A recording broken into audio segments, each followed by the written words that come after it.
আবাসে আবার দুর্নীতির অভিযোগ। আবাসে পোর্টালে নাম রয়েছে অথচ বাড়ির টাকা পাননি, উধাও হয়ে গিয়েছে লাখ লাখ টাকা। এমন গুরুতর অভিযোগ উঠেছে পুরুলিয়ার রঘুনাথপুরে। আবাস অভিযোগে জেরবা শাসক দল তা খতিয়ে দেখতে বুধবার ময়দানে নামেন রাজ্যের পঞ্চায়েত মন্ত্রী। উধার টাকা বুধোর অ্যাকাউন্টে।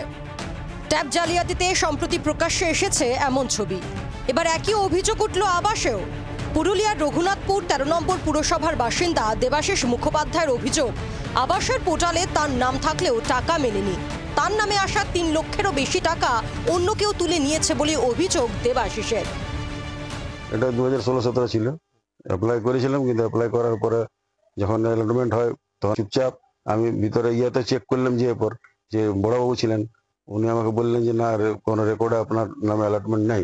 চুপচাপ হয়ে গেলাম।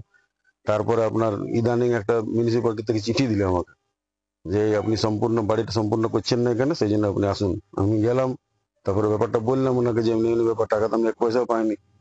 তারপরে আমি মিউনিসিপ্যালিটিকে একটা চেয়ারম্যানকে কমপ্লেন করলাম। হ্যাঁ, পোর্টালে দেখলাম ঘর তোর সব রেডি করা আছে, আর 3,05,000 টাকা অলরেডি উঠে গেছে। অভিযোগটা এই প্রথম আমার একটা এলো। এই অভিযোগের ভিত্তিতে আমি দেখছি ইনকোয়ারি করে মানে কিভাবে সত্যটাকে সামনে আনা যায়। যদি অবশ্যই কোনো দুর্নীতি হয়ে থাকে বা কেউ যদি দুর্নীতি করে থাকে অবশ্যই টাকা হবে। তাহলে যেই হোক, চেয়ারম্যান হোক, কাউন্সিলর হোক, আরো আমাদের এই নোডাল অফিসার যারা ছিল, যে হোক, তাদেরকে ডেকে তথ্য দেওয়া হবে এবং সঠিকভাবে এই তদন্তকে করা হবে। আবাস নিয়ে জেলায় জেলায় দুর্নীতির অভিযোগ। প্রকৃত উপভোক্তা ঘর পাচ্ছেন কিনা তা খতিয়ে দেখতে বুধবার হুগলির আরামবাগের হরিণখোলা 1 নম্বর পঞ্চায়েতে যান গ্রামোন্নয়ন ও পঞ্চায়েত মন্ত্রী প্রদীপ মজুমদার স্বয়ং। বৈঠক করেন সেখানে। আবাস যোজনা নিয়ে ক্ষোভ, দুর্নীতির অভিযোগ, আর সেই ক্ষোভ প্রশমন করতে এবং এলাকায় যেতে পশ্চিমবঙ্গের গ্রামোন্নয়ন মন্ত্রী প্রদীপ মজুমদার স্বয়ং নিজে এলেন, গ্রামে গ্রামে ঘুরলেন আরামবাগ মহকুমার। জলোচ্ছ্বাস এবং দানার ফলে কাঁচা বাড়ি সম্পূর্ণ বিপর্যস্ত হয়েছে।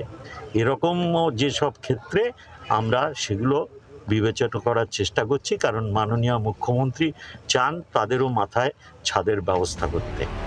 বর্ষায় ও ডানার জেরে প্লাবনে জলবন্দী হয়ে পড়েছিল হুগলির আরামবাগের একাধিক এলাকা। সেই পরিস্থিতিও খতিয়ে দেখেন পঞ্চায়েত মন্ত্রী।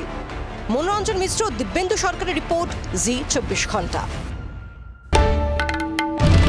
বাংলার আওয়াজ, বাঙালির আবেগ, জি 24 ঘন্টা।